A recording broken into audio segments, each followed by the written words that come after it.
this was important to me. We talked about before we got married, and now you are stopping me from that, right? Like there could be a lot of resentment during these seasons. And if you can say, okay, well, those are important to me personally, but now we have these things that, are important to us that we've documented as here's our family goals. Then I can say, hey, babe, let me encourage you. Let me come from that perspective of let me helping you up and really let's realign towards, let's fight through this towards, hey, here's where we're going.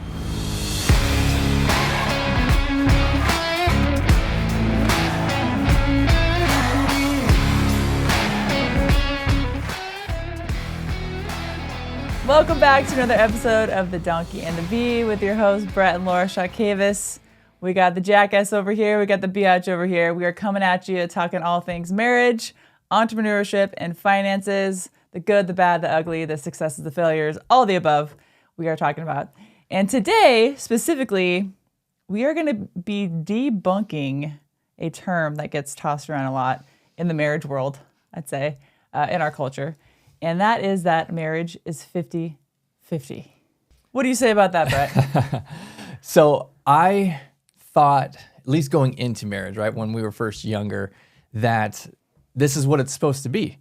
And I think that, ideally you want to set things up to be in that perspective, to be 50-50, and perhaps not exactly you're handling half of the dishes and I'm handling, half of the bathrooms and that kind of stuff, right? But roughly, we're not in a place any longer where the man goes to work as a sole breadwinner and the woman stays at home and raises the kids and makes sure the house is great and has a Manhattan ready at 5:30. There is this idea of, hey, we should be sharing these roles and responsibilities, and I think that is what we do, and we have primary things that each of us head up, right? Like we will say, hey, you're mostly in charge of this, right? You're going to take the lead on it, but I'm going to support you in it, and vice versa. That is usually kind of ideal, but never real life, right? And when we first got married, we had our wedding photo, and we had all the guests at our wedding go and sign like this area around it, right? And like leave a little encouraging note. So my aunt, I remember this specifically, probably the only one that I remember on that, was she wrote, marriage is not 50-50. And it hit me, right? Because I still remember it now. And I didn't have context to that. I didn't understand what you meant. I kind of knew from a academic perspective, okay, sure, that's what, marriage is not going to be even. But I didn't know it until a few years into our marriage where it was like, oh, wow, I really feel like I'm carrying a lot of weight here.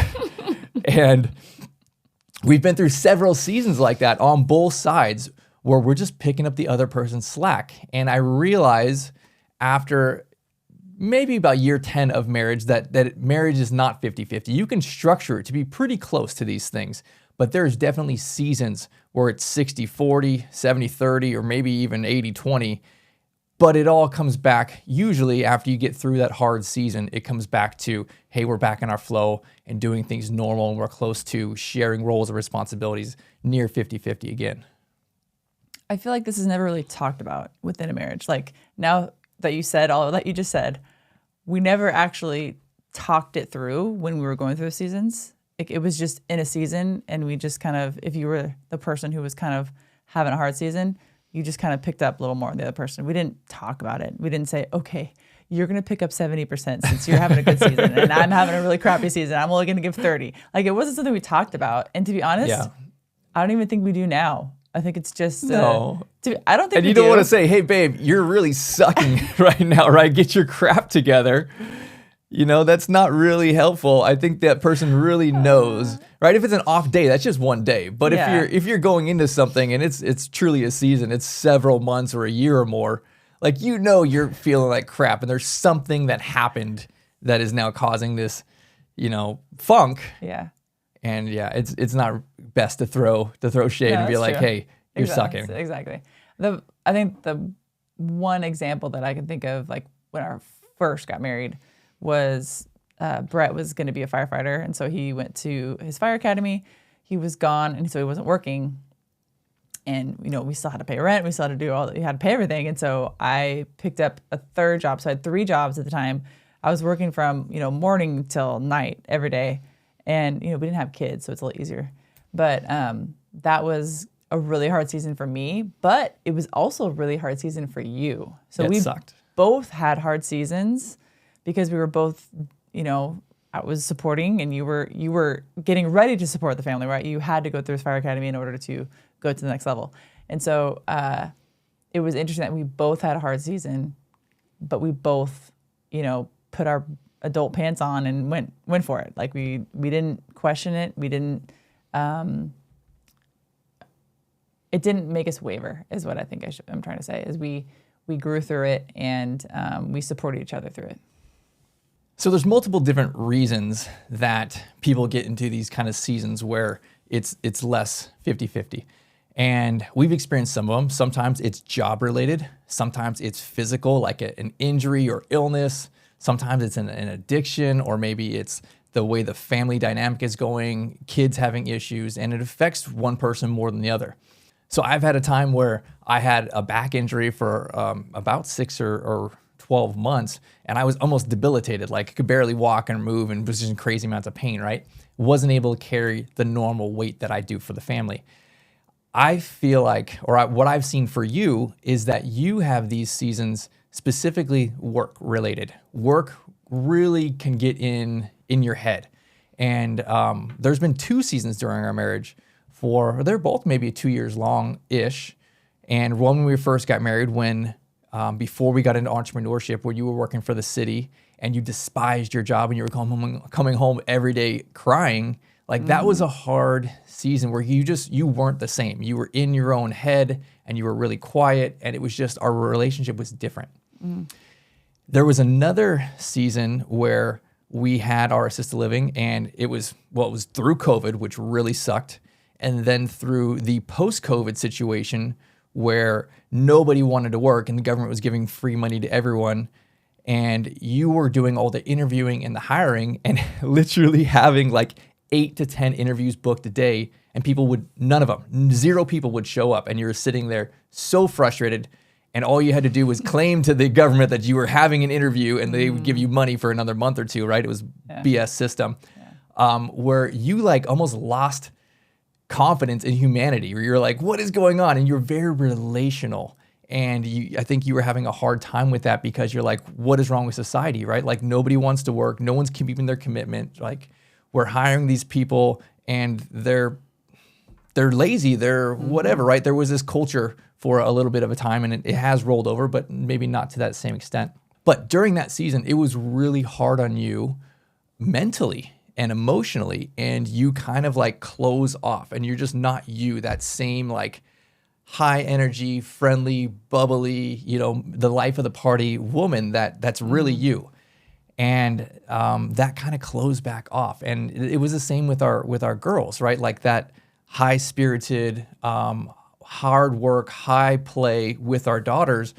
You kind of closed into that little shell. And I think you were just in your head, just trying to process or figure out, or maybe in pain through some other things that were going on in that season. Mm-hmm. But it was maybe 2 years or so where I felt like I was picking up a lot of the slack on the business side, on the parenting side. And I knew going through that season with you once before, right, where you had that previous job, that this would pass, that this was not going to be forever, right? I remember you saying to me like, hey, when will this ever stop? This whole Great Resignation thing, like, will we ever get back to a normal marketplace where people actually want to come to work? And you were just like so burdened by it, right? It was directly affecting you in what you were doing as your position. And then the market just shifted, right? The government stopped giving away free money and people realized they had to get back to work. And then it was like almost overnight, like the market had shifted. We were spending, I don't know, $3,000 a month on job boards to try and just fill our positions, then to like, hey, we can spend $0 again, right? The market had corrected itself, and now all of a sudden everyone wants a job again. And so I knew going into it, at least the second round, the first round I didn't. The second round, I knew going into it, like, this will pass. I just need to be patient with Laura, support her through these things, and, say to myself, like, let's focus on the small little wins here of each single day, because we will get back to a place where, you've grown and you've moved past this spot. So when you say all these things, it makes me think of the wedding vows, right? For rich or for poor, for sickness and in health, till death do us part. I think it's these things that you say on your wedding day, but don't really know the weight of those words until you're actually in it. And so when you do say in sickness and in health, you only think about the health. You don't ever actually think about the sickness part. And so when you actually go through it, then you know the weight of it, and you mature and you grow through it. And then I think that's when you know the next hardship you have, you're going to get through it. And so I think it's just getting through that first or second kind of hard season with your spouse before you realize that this too shall pass. And so I don't know, I always think about the wedding vows and the commitments that you make on your wedding day. It's such a blissful day, right? Like, you're not thinking of the hard times you're gonna encounter. But that was the commitment we made to each other. And so we have hard seasons, so we all will. And I think the weight of it is hard. The weight of it is heavy, but knowing that that load will lighten up after that season, I think is a good mentality to have. Because if you're like me, in those first couple seasons that I had, like you said, I was lost. I was lost in my own head, and I couldn't get out. It was like I was running this like circle in my head, like, this is never going to end. What do I do? And I didn't have that this too shall pass mentality like I do now. I think that if I was to go through that again, it would be difficult, but I would personally be able to not get so bogged down by it. Yeah. So there's two things that I want to talk about and maybe prepare someone for, because you're going to have hard seasons and good seasons. So what do you do during the good seasons? And then what do you do during the hard seasons?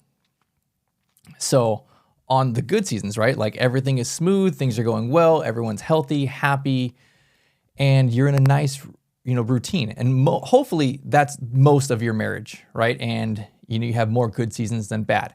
Some people have, harder lives than others, but I think that it is important that you really set this like core foundation of appreciation and bonding and common goals and commitment to each other while it's easy.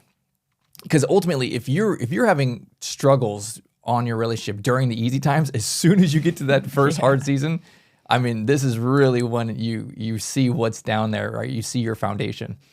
So we talked through that we have core values for our family, these shared things that we decided these are important to us, right? We've talked about our time freedom. We talked about financial freedom, vacation, doing these certain things with our kids, our faith. And where I think will help you during this potential, good season and bad season is going through this exercise. It's saying, hey, here's what are important. I have my own personal goals for each of these things. You have your own personal goals. And then we have our shared, as a family, here's what we want for each of these items. Because ultimately, I think when it gets hard, it's easier to come alongside your spouse and say, hey, babe, here's what we're going towards, right? Like, I know you're having a hard time now, but let me pull you up. Let me encourage you, right? Because this is not what, it's not about me. It's not about the sacrificing of my goals. I can say, well, you know what? Here's the core that we said for ourselves, our family unit, right? Like, let me help you up so we can get towards this. Let me encourage you for this. Because I think otherwise, you may come from a position of resentment. Like, hey, I said that I needed to make this much money a year, or I need this many vacation days, or I want to travel and do this, right? Like, this was important to me. We talked about before we got married, and now you are stopping me from that, right? Like, there could be a lot of resentment during these seasons. And if you can say, okay, well, those are important to me personally, but now we have these things that, are important to us that we've documented as here's our family goals. Then I can say, hey, babe, let me encourage you. Let me come from that perspective of let me helping you up, and really let's realign towards, let's fight through this towards, hey, here's where we're going. Having shared goals is definitely a goal in your marriage, but I think it's something that's difficult to achieve. And I think because we, as the human race, we have a tendency to be selfish. We tend to want what we want first, and everyone else can be second. And I think that that's the opposite of what needs to happen in this circumstance with the common shared goals is you need to put your partner first. You can't have that selfish attitude. You need to be selfless. What does my partner want? Or what do my kids need? Or it's not a me mentality. It's a you and a we together. And so I would assume that most people would think they're selfless if you were to poll 100 people together in a room and ask them if they're selfless and they put other people first. Of course they're going to say they are. But if you were asked their spouse that same question, I'm sure that it would not be the same answer. Mm-hmm. And so I think it's taking inventory on yourself and your thoughts and your actions. Because if I take inventory of my thoughts and actions, it's not always 100% selfless. Like there's some selfish mentalities and attitudes that I'm still working on as an individual. And so I think within the marriage together, not having that selfish mentality is I honestly think it's kind of the heartbeat of it. It's vital. Like you need to have that within your marriage. So, okay, talking about selflessness, it's super hard, right? And I think if you can come at it from this perspective of this is only a season, and you may not know it the first round, right? It may seem like you're stuck in this thing forever, and why can't he or she get their crap together? But after a few, lessons and maturity in your marriage, you can recognize, hey, we're in this rough season, but I know this will pass. We've passed through these things before. And from that perspective, it may be easier to say, okay, every single day, let me focus on helping, right? Let me focus on being selfless. Let me pull my spouse up. Let me encourage. Because ultimately at that season, they need healing, right? They need growth. They need something, time or whatever it is to get through what they're getting, struggling with. And I like to focus on the small wins during these kind of seasons, right? Like you kind of just take it one day at a time, and one day you'll wake up and like all of a sudden the light will switch and you're like, oh, we're past this, right? Like, oh, I didn't even realize. Fantastic, right? But if you can be selfless during that time and know, just one day at a time, let's focus on the little things that are going great, because I know that I will get through this. And I want the same thing when I'm in that hard season, right? Like I want that grace and mercy, and I want my spouse to be there holding my hand or helping me up or pushing me through a hard time. I think when I was struggling in I'll say dark season because it was really dark, I was stuck in my own negative thoughts. And it was almost like a record that was played over and over and over again every day. From the second I woke up, I opened my eyes to, when I closed my eyes at night, it was the same negative thoughts that were completely just taking over my whole mind. And so I think it was once I took that record and scratched it and snapped it and was able to put a new record on of positive thoughts, of winning thoughts, of overcoming thoughts, that's kind of where everything changed. And so I don't know how you really I know you encouraged me through it all, but I think, to be completely honest, it was me that needed to take charge, and it was me that needed to just take that record that was playing and snap it. Because if you would have done it, it wouldn't have helped me learn and helped me grow. And so I think it's the spouse's, I don't want to say role, but in the way that you did it was you were patient. And I think that is another aspect of it, of being patient. It's being selfish and being patient is incredibly difficult, especially when you just want to go, let's go, come on now, on to the next season. And so I think that that's an important thing for you as the spouse, if you are taking on most of the weight of that season, to have patience as well. So it's not like I was just waiting there with infinite patience, right? Like I was trying to help you through these seasons, and you have this specific thing and you were seeing it in a certain light. But over and over again, I would say, hey, babe, it's actually like this. Like this is a monster inside your own head, and it's honestly so small, but you're making it big. But you weren't able, perhaps, to receive that or understand it. There was some growth thing that needed to happen for you in that respect. So I was active in encouraging you and putting it in context, like you were bigger than this, you were stronger than this. You just weren't ready yet, and you had to get through a couple things on your own to get to that stage. But yes, it was patience. It was day by day, it was little things of encouraging and really just being by your side because I knew you would get through it, right? Like I knew one day it was just gonna be like, hey, I'm good now. I'm past this. I'm ready. Like let's go. It's funny that you say that because there were many times when you would try to encourage me and say those things, and it would so piss me off even more. Like internally, I knew you were trying to be helpful, but like it's almost like when you're trying to speak life to demons, like they're gonna get mad, you know, like they're gonna get frustrated and like resist. And I think that's what it was. It was like you were speaking the life, and it was just like I was resisting, I think is what it was. And so I think it depends on the spouse, but I'm very much not like a traditional woman.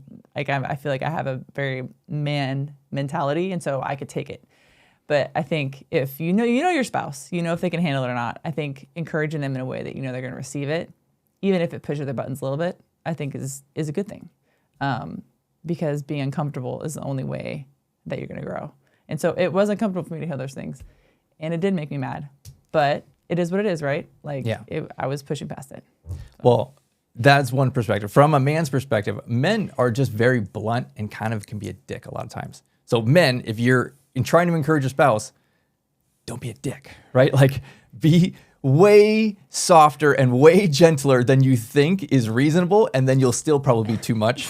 So just try and take it down to as much as you can. Be like a little mouse, and because you'll still be pretty aggressive or strong, especially because your spouse is in a hard, sensitive season. I mean, but vice versa, role reversal. Like you are a very intense, passionate person, but I still feel like if you're in that hard season, that I still need to come at you with love and with grace, even though that's not really that's not your language. Like you don't really talk that way, but I still feel like if you're in that sensitive season, you're gonna need to hear it with grace and love. For sure. With a little bit of spice. Kick to the end. That's what I relate to. So you gotta speak my language. Yeah, exactly. Well, thanks again for joining us on another episode of The Donkey and the Bee. We do have one ask for y'all. If this episode meant something to you, if you got a gold nugget, if it really was life-changing, would you please just share it? Share it with a loved one, share it with a friend, share it with whomever you feel really needs to hear this message. And we will see you on the next one.